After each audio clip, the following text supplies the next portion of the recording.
Learn how to change the PHP version on your domain using cPanel. Sometimes, different software require different versions of PHP, then we need to switch the PHP version using cPanel. Let's see how we can do it. Log into your cPanel account and you will be on this page. Scroll down to the software section and click on the icon of the Multi-PHP Manager. Here we can set the PHP version for the particular domain.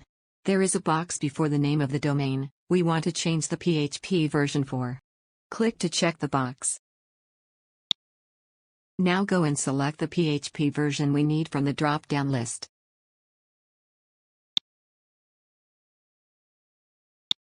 Now click on the Apply button.